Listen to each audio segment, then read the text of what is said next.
Building के बाहर से कोई सीवर या ड्रेन है जो फट गया है, जो एक तरह से फ्लैश फ्लड की तरह जो बेसमेंट में पानी भर गया। और अभी रेस्क्यू जो ऑपरेशन चल रहा है, एनडीआरएफ की टीम भी लगी हुई है। अभी कुछ बता रहे हैं, एक या दो जो हैं बच्चों की कैजुअलिटी भी बताई जा रही है। बट बहुत ही दुखद घटना है ये। और मैं पूरा आश्वासन देती हूँ फैमिलीज को भी कि अगर किसी बच्चे के साथ ऐसी घटना हुई है और एमसीडी का जो भी अधिकारी इसका जिम्मेदार होगा उस पर पूरा एक्शन लिया जाएगा और हमारा प्रयास रहेगा आगे से कोई भी ऐसी घटना ना हो। देखिए, ये लो लाइन एरिया है और यहाँ पे पूरा पानी बाहर निकलता है इस लैंड से। यहाँ पे सडनली एक पॉइंट पे ड्रेन या सीवर कुछ तो फ्लैश टूटा है, जिसके कारण पानी सडनली बेसमेंट में गया है और उससे वहाँ पे बच्चे बेसमेंट में थे, जिसके कारण उनको काफ़ी दिक्कत आ रही है। तो अभी तो पुलिस ने हमें कोई आधिकारिक सूचना नहीं दी है, लेकिन सारी टीम लगी हुई है और आशा करते हैं जल्द से जल्द सारी चीज़ें ठीक हो। देखिए, राजनीति करने के लिए कोई कुछ भी कर सकता है, किसी को हम कुछ नहीं कह सकते। बीजेपी को भी बताना चाहिए, भाई 15 साल से उनका काउंसलर था, ड्रेनेज क्यों नहीं बना। एक साल में तो सारे ड्रेनेज नहीं बन सकते दिल्ली के, लेकिन फिर भी राजनीति करने की कोई ज़रूरत नहीं है। मेन चीज़ है कि सबसे इम्पोर्टेंट है राजनीति ना हो। अभी जो सबसे महत्वपूर्ण है कि जो भी है उसके बच्चे जल्दी से सेफ हों। मैम, कौन है जिम्मेवार इस हादसे का? 2 बच्चों की बॉडी अभी रिकवर हुई है, बड़ा दुखद हादसा है। इसकी पूरी की पूरी जिम्मेदारी माननीय मुख्यमंत्री अरविंद केजरीवाल जी की निकम्मी आम आदमी पार्टी की सरकार और स्थानीय विधायक माननीय विधायक श्री दुर्गेश पाठक जी हैं। क्योंकि यहाँ पर स्थानीय लोग एक सप्ताह से इनसे आग्रह कर रहे थे दुर्गेश जी से कि नाले की सफाई करवाई जाए, लेकिन उन्होंने इनकी गुहार नहीं सुनी। आप देख रहे हैं 2.5 फुट पानी अभी भी जमा हुआ है रोड पर।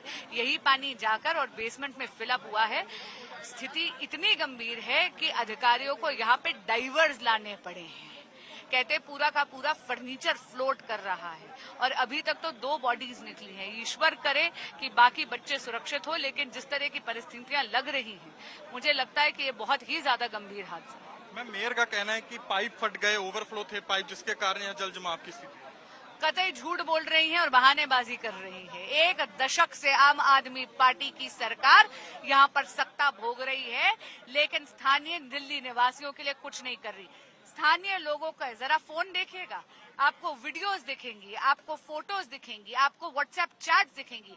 1 सप्ताह से ये माननीय विधायक दुर्गेश पाठक जी से बार बार आग्रह कर रहे थे कि नाले की सफाई करवा दीजिए, लेकिन उनके कानों पर जूं तक नहीं रेंगी। तो सचदेवा जी, सुशांत हमारे साथ जुड़ रहे हैं। सुशांत, हमें एनडीआरएफ ऑपरेशंस के बारे में बताइए।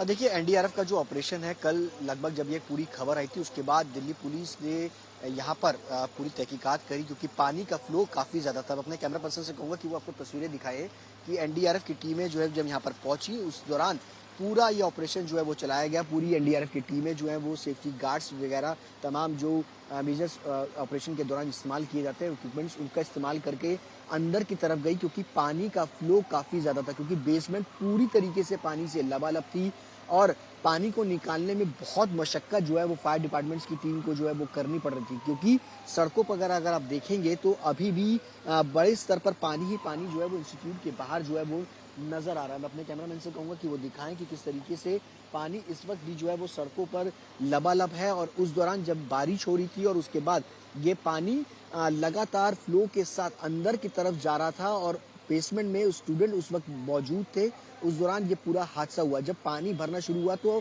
बेसमेंट के अंदर जो कांच था वो भी टूटने लगे और उसके बाद एकदम से पानी का फ्लो जो है वो बढ़ा, जिसके कारण वहां पर जो स्टूडेंट फंसे हुए थे उनकी जान चली गई। 2 फीमेल रिपोर्टर्स फीमेल जो स्टूडेंट्स है वो और उसके साथ साथ एक मेल स्टूडेंट जो है उसकी जान गई। लेकिन सवाल ये खड़ा होता है कि आखिरकार इतनी बड़ी लापरवाही के लिए कौन लोग जिम्मेदार हैं।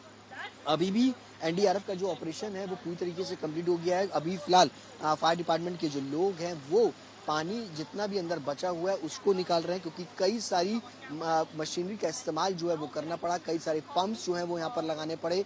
अभी भी इंस्टीट्यूट के बाहर जो है वो आपको पानी ही पानी नजर आएगा, लेकिन सवाल ये है इंस्टीट्यूट के बाहर जो पूरी तरीके से एक नाला है, सीवरेज है, वो पूरी तरीके से चौक था, जिसके कारण पानी की निकासी जो है वो नहीं हुई और पानी जब ओवरफ्लो हुआ, पूरा ये लो लाइन इलाका है और पानी बढ़ते बढ़ते अंदर की तरफ जा चुका। आप समझे कि आसपास तमाम इंस्टीट्यूट्स हैं और सवाल ये है कि इन इंस्टीट्यूट्स में जिस तरीके से पढ़ाई कराई जाती है और उसमें बेसमेंट में स्टूडेंट्स को लाइब्रेरी के दौरान जो है वो वहाँ पर पढ़ाई कर रहे थे जिस वक्त ये हादसा हुआ, लेकिन बेसमेंट में आखिरकार ये परमिशन क्यों दी गई, ये एक बड़ा सवाल है, क्योंकि इसमें किसका नेग्लिजेंस है?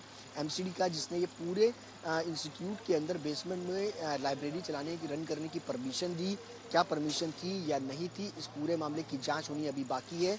लेकिन फिलहाल दिल्ली पुलिस ने इस पूरे मामले के अंदर जो मामला है वो फिलहाल दर्ज कर लिया है। 2 लोगों से पूछताछ लगातार इस पूरे मामले पर अंदर की जा रही है, लेकिन सवाल यह है कि इतनी बड़ी लापरवाही के लिए आखिर कौन जिम्मेदार है? बीजेपी इस पूरे मामले के अंदर आम आदमी पार्टी को दोषी जो है वो ठहरा रही है और आम आदमी पार्टी जो है इसमें बीजेपी को दोष दे रही है और साफ तौर पे कह रही है कि इस पर राजनीति जो है वो नहीं होनी चाहिए। लेकिन सवाल यह है कि मानसून से पहले जो दावे किए जाते हैं दिल्ली के अंदर, खास तौर पर जब दिल्ली जरा सी भी बारिश होती है कई फुट तक पानी जो है वो बढ़ जाता है। लुटियन जोन, तमाम इलाके जो लो लाइन एरियाज हैं